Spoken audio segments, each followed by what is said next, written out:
കുറച്ച് കൂടുതൽ റംബൂട്ടാൻ കഴിഞ്ഞ ദിവസം കിട്ടിയ കാര്യം ഞാൻ പറഞ്ഞില്ലായിരുന്നു. അപ്പോൾ നമുക്ക് കൈയോടെ ഇത്തിരി എടുത്ത് അച്ചാറിടാവേ. വെളുത്തുള്ളി, ഇഞ്ചി, പച്ചമുളക്, കുറച്ച് കരിയാപ്പില ഇതെല്ലാം ഒന്ന് അരിഞ്ഞെടുത്ത് ആദ്യമേ എടുത്ത് മാറ്റി വെച്ചു.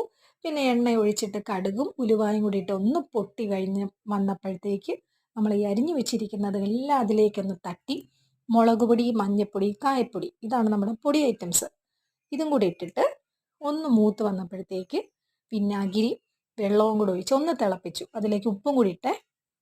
നമ്മുടെ ഈ റംബുട്ടാൻ അച്ചാറിൻ്റെ ചാറിനാണ് ഭയങ്കര ടേസ്റ്റ് വരുന്നത്. അതുകൊണ്ട് ഇത്തിരി ഞാൻ ചാറ് കൂട്ടി എടുത്തേക്കുന്നത്. അപ്പോൾ ഇത് തിളച്ച് വന്നപ്പോഴത്തേക്ക് നമ്മുടെ റംബുട്ടാനും കൂടി ഇട്ടിട്ട് ഒരു 2 മിനിറ്റ് ഒന്ന് അടച്ച് വെച്ച് കേട്ടോ. ഒരു ശകലം കൂടെ ഒന്ന് വെന്തോട്ടെ എന്ന് വിചാരിച്ചിട്ട്. അപ്പോൾ എൻ്റെ കൊച്ച് ഏതായാലും തലേദിവസം വന്ന് പറഞ്ഞതേ ഉള്ളായിരുന്നു, സ്കൂളിൽ ഒരു കൊച്ച് റംബൂട്ടാൻ കൊണ്ടുവന്ന് അച്ചാറിട്ടത് നല്ല സൂപ്പർ ടേസ്റ്റ് ആയിരുന്നെന്ന്. ഏതായാലും അവൻ്റെ ഭാഗ്യത്തിന് നമുക്ക് കുറച്ചേറെ റംബൂട്ടാൻ കിട്ടുകയും ചെയ്തു. ഞാൻ എന്താ അച്ചാറും ഇട്ടിട്ടുണ്ട്. ഈ റംബൂട്ടാൻ അച്ചാർ ആദ്യമായിട്ട് ഞാൻ കഴിക്കുന്നത് ഞാൻ കോട്ടയത്ത് ഒരു ലാബിൽ ജോലിക്ക് നിന്ന സമയത്തായിരുന്നു. അവിടുത്തെ ഇൻചാർജ്, അതായത് ലാബിൻ്റെ ഓണറും നമുക്ക് ഇതുപോലെ ലാബേട്ട എന്നാണ് ഞങ്ങൾ വിളിക്കുന്നത്. നമ്മുടെ ലാബേട്ടൻ ഞങ്ങൾക്ക് വീട്ടിൽ നിന്ന് വരുന്ന സമയത്ത് എന്തെങ്കിലുമൊക്കെ ഉണ്ടാക്കിയ ഐറ്റംസ് ഇങ്ങനെ രാവിലെ വരുമ്പോൾ കൊണ്ടുവരാറുണ്ട്. അപ്പം അങ്ങനെ നമുക്കൊരു പ്രാവശ്യം ഇതുപോലെ റംബൂട്ടാൻ്റെ സീസൺ ആയപ്പം അത് അച്ചാറിട്ടിട്ട് അത് കൊണ്ടു തന്നു.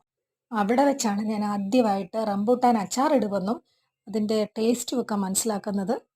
എൻ്റെ പൊന്നോ, ഇതിൻ്റെ ചാറിനാണ് കേട്ടോ. എന്നാ ടേസ്റ്റാണെന്നറിയാമോ? ഉപ്പും പുളിയും മധുരവും എല്ലാം കൂടെ ഒരേപോലെ വരുമ്പോഴത്തേക്കുണ്ടല്ലോ, അത് നമ്മുടെ ഉണ്ടായിരുന്ന ഞങ്ങൾ കൂട്ടിയതിനകത്ത് അച്ചാറിനകത്ത് വെച്ചിട്ട് ഭയങ്കര വെറൈറ്റി ആയിട്ടുള്ളൊരു സംഭവം. അത് എല്ലാവർക്കും പെട്ടെന്ന് ഇഷ്ടപ്പെടുന്ന ഒരു സാധനം.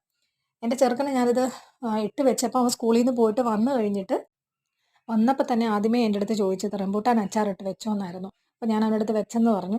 അപ്പോൾ അവൻ വന്ന് കുറച്ച് സ്പൂണിൽ അതിൻ്റെ ചാറാണ് എടുത്ത് ടേസ്റ്റ് ചെയ്തിട്ട് സൂപ്പറാണെന്നൊക്കെ എൻ്റെ അടുത്ത് പറഞ്ഞു കേട്ടോ. പിന്നെ ആ ചാറ് തന്നെയാണ് ആശാൻ ഇങ്ങനെ, അല്ലെങ്കിൽ അവൻ ഇത്തിരി ഉപ്പ് എരിവും പുളിയൊക്കെ കുറച്ച് കൂടുതൽ കഴിക്കുന്ന ഒരാളാണ്. നിങ്ങളുടെയൊക്കെ എൻ്റെ വീഡിയോസിനകത്ത് മിക്കതിലും ഞാൻ പറഞ്ഞിട്ടുണ്ടായിരിക്കും മാങ്ങ ഒക്കെ അവന് ഉപ്പും കൂട്ടിയൊക്കെ തിന്നുന്ന കാര്യം. അപ്പോൾ ഇതവന് ഒത്തിരി ഇഷ്ടപ്പെട്ടെന്ന് എൻ്റെ അടുത്ത് പറഞ്ഞു കേട്ടോ.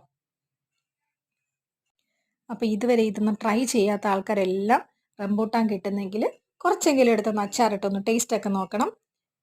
അപ്പം ഇന്നത്തെ വിശേഷങ്ങൾ ഇത്രയേ ഉള്ളൂ. അപ്പം ലാബേട്ടന് പ്രത്യേകം ഒരു താങ്ക്സ് കേട്ടോ.